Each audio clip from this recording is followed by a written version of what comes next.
In the first video of 2026, I'm reviewing the KuKirin G2 Ultra. It's like a G2 on steroids because it has two 800-watt motors. And it also has some really nice design updates. Check it out.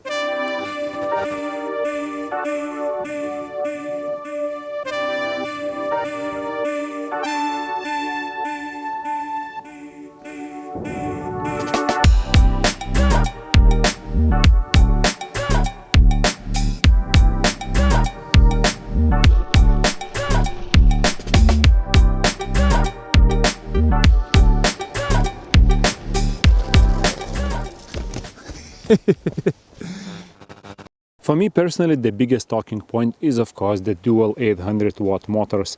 Even with the single 800-watt motor, it was quite fast electrical scooter. This one I assume will be the beast when we finally get to ride it. But also, if you look at the size of the brake disc, it's almost the size of the wheel. These disc brakes are massive, and that will be guaranteed very strong braking power, which is absolutely amazing.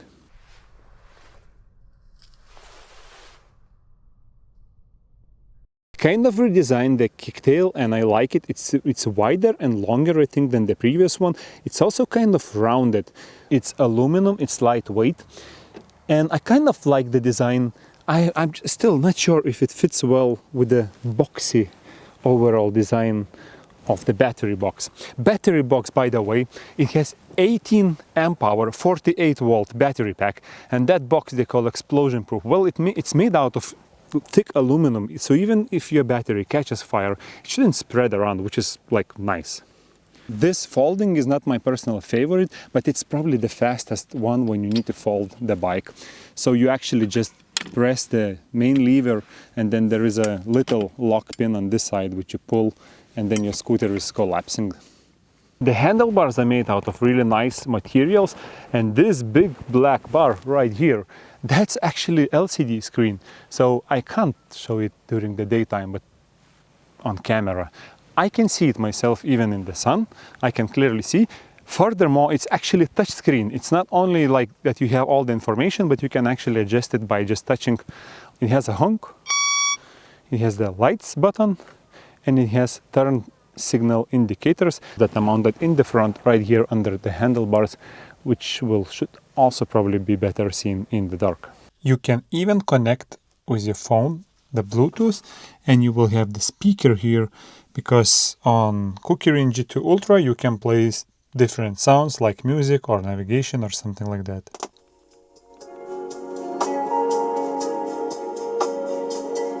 It's pretty loud, to be honest.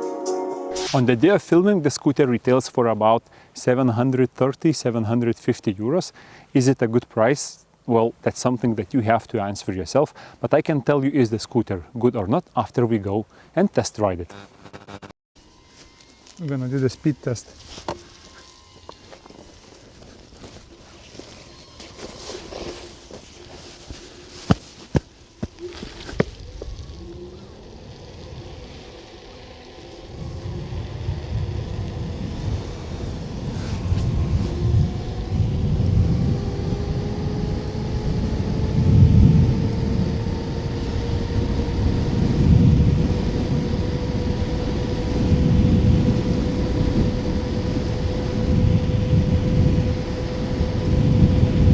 Alright, so the dashboard shows 47 kilometers per hour as the top speed. I think a little bit lighter rider should without problems reach 50 kilometers per hour.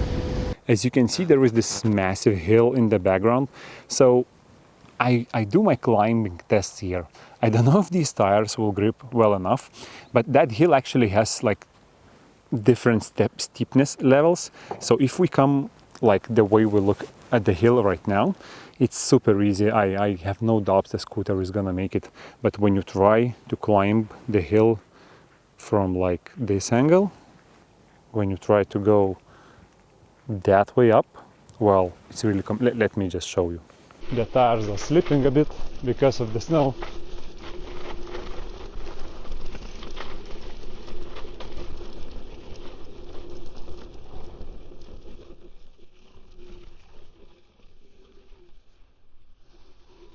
Okay, that was easy.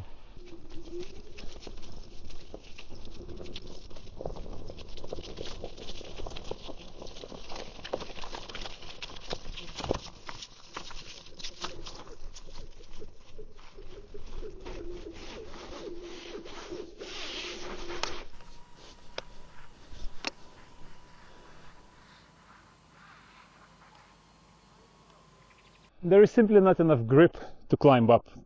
I don't know if it would have enough power, but as you can see, we don't have enough grip because it's cold and snowy.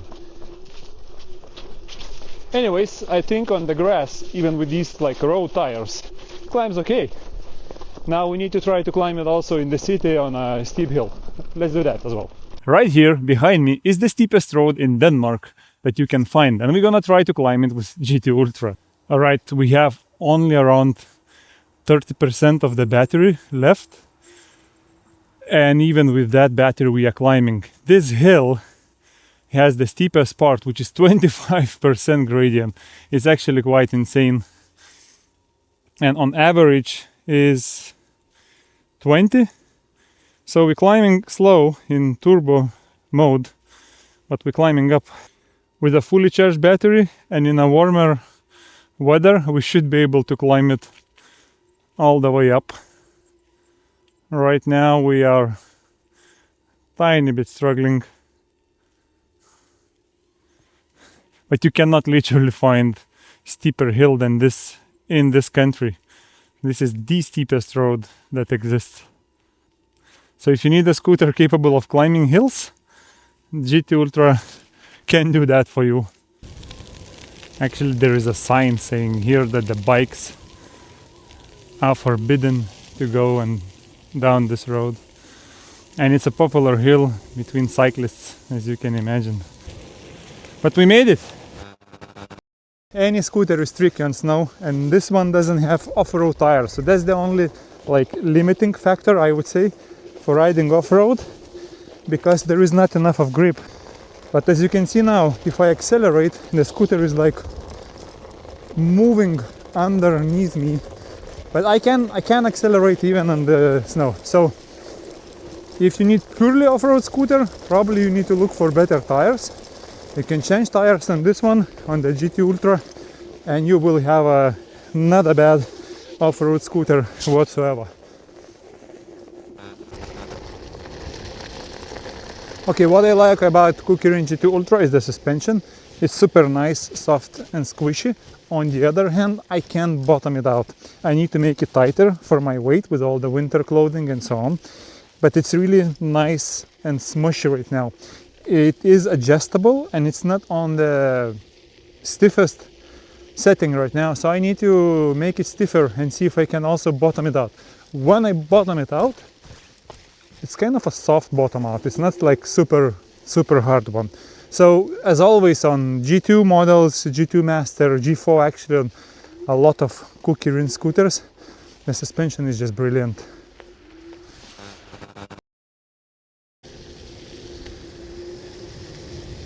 Those massive disc brakes, as I expected, are absolutely amazing. If I need to stop, I just hit those brakes, the scooter is sliding all over the place, but it stops me in no time. If I want to block the wheel, I will block the wheel in no time as well. It's, you know, it's more brakes than you will ever need on such an electrical scooter. Feels very nice. This size of this brakes, when I saw it, I knew it. It's gonna be awesome. So if you need to stop quick, hit the front one harder. If you want to do a slide, rely on the rear one, and you're good to go. Even look, this is icy and snowy road. Let's get to like 30. Now we are 30 kilometers per hour and we stop in no time. Dude, really good brakes on KuKirin G2 Ultra. For the range test, as you can see the conditions in which I'm riding, I don't know how to provide you with accurate range test. What I like is that KuKirin gives you like 3 different range tests that they put here on the screen on their website. So it's not like one number anymore, but they actually tell you in 3 different numbers depending on what mode are you using it for.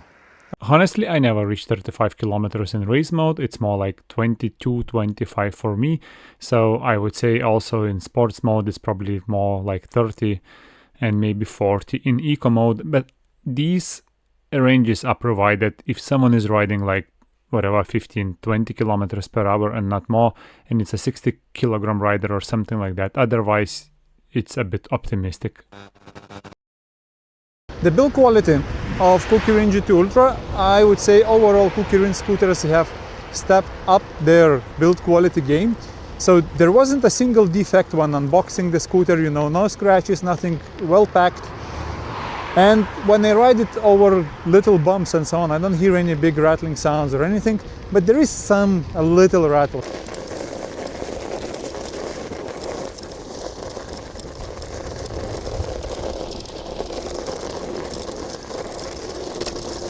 If I would be like perfectionist, I would say whatever, 4 out of 5.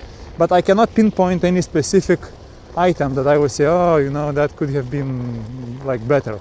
So overall, you have a really reasonable build quality for KuKirin G2 Ultra. Because the handlebars are wide, even going over bumpy surface, you can steer the scooter with one hand because, you know, you have more control. There is like more purchase, if you like, and I like that because if you need to show hand signals on roundabouts or crossings or something like that, it's really useful when you can take off one hand. And some scooters, whenever you hit the tiniest bump, they just go so wobbly on the handlebars.